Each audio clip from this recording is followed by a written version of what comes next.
Welcome back. So this is part 2 of my Twitch emote tutorial. So in the last video we talked about organization and setup, and in this video we're going to start working with the limitations of the emote size. Okay, so I do have a little sketching pen here, just like a little hard round with a little pen pressure, and I dropped the flow to like 60%. So it's like, it really mimics like a sketching pencil, and I love that. This is what I always use to sketch.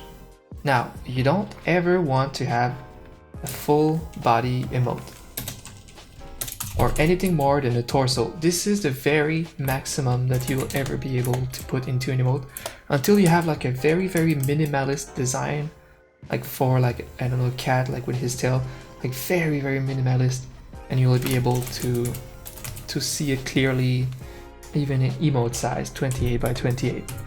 So let's remove that. Oops. So generally I would always say, to get the best clarity possible, you want to really make the most of the space, you know, like these empty space here, but not more than that. You definitely don't want to be like here, just to make sure that every little line is in the frame. It doesn't matter too much. Actually, I noticed that it's okay to go just a little bit above the frame. See, like just like borderline in the end. And that's how, like, sometimes the smallest upsize can change like a lot in the quality, the clarity of your emote in the end. I know that's going to be even clearer in the chat if you cut a little bit off, like the ear. It depends, like, it depends what you want to do. Some people really want to have a design where you see the whole head not cut off. Sometimes they'll want something more like a very zoomed in face. I don't know if I have an example here, but you can see that this client here, Solo Man, all of these designs are mostly full-headed. So those are a little bit harder to make it clear. So you just need like a lot of experience, I guess. Choose the right detail to let go of and to let in. But other times you may want to have like something really cropped, like this one, for example, where you're gonna get a lot of clarity.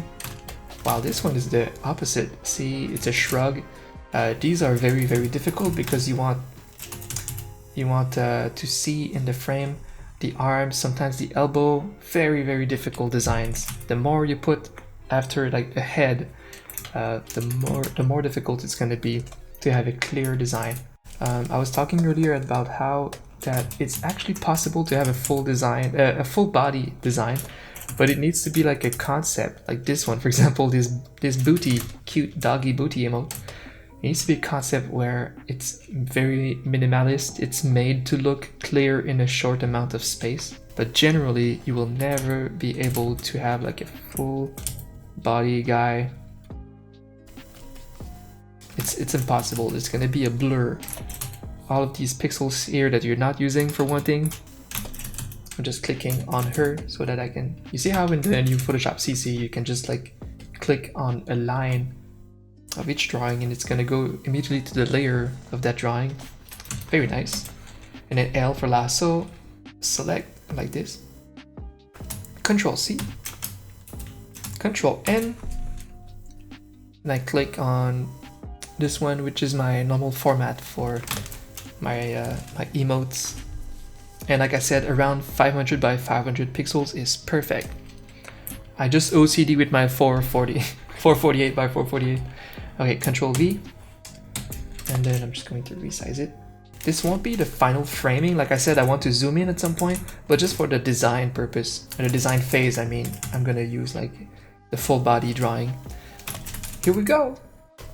Pick up some black here. I use my clean line.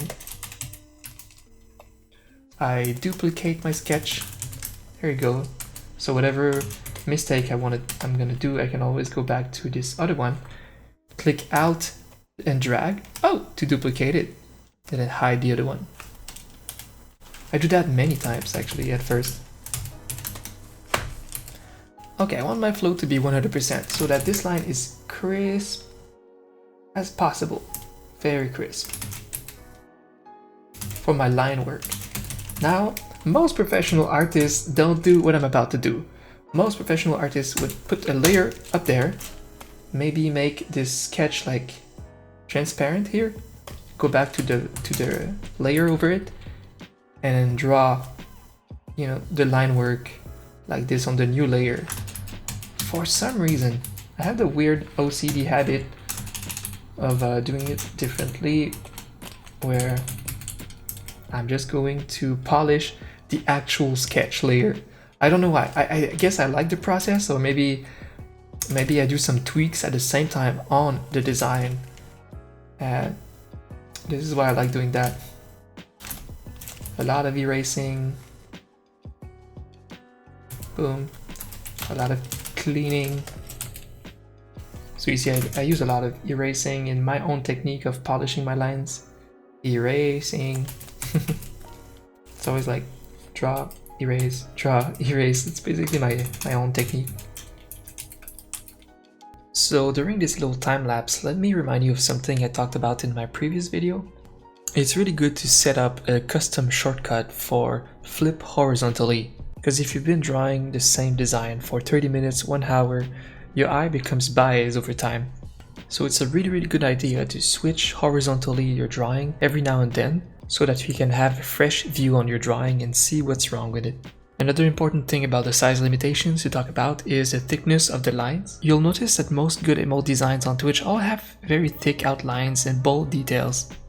This is one of the most important things to reach a really good clarity in the small size. You don't want a lot of details at all.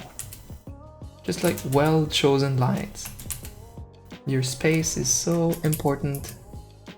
28 by 28 ratio of pixels. It's going to take you a while to figure out which line you can dispose of, which will add like just the right amount of detail without blurring, because for example, 2 lines close to each other in 28 by 28 will become a blur. An emote is really small, so it's much like theater when the stage is really far, and that's the reason why the actors in theater always over-exaggerate, especially in Japanese theater.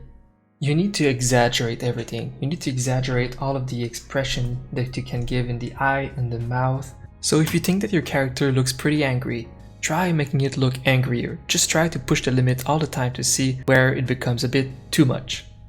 So you may want to use bolder details for the things that are the emphasis of your expression. That explains why a lot of the emote designs that you will see have a smaller body and a bigger head. That's because the head is the emphasis, and we want the facial expression to be very clear. If the design is a character that says hello that is waving, you want the expression to be clear. I see too many designs where the hand is too close to the body and it just ends up merging with the drawing with the body, so we end up not knowing what the design is really about. Don't be afraid to put the arm up there. Make it obvious. Your character is angry? Make him super angry. He's amazed? More amazed. Derpy? How about more derpy? You want to let the chatters know instantly what the intended expression is. So make your traits bolder. Use the full frame and beyond. Forget about the small unnecessary details. And finally, exaggerate. I mean it.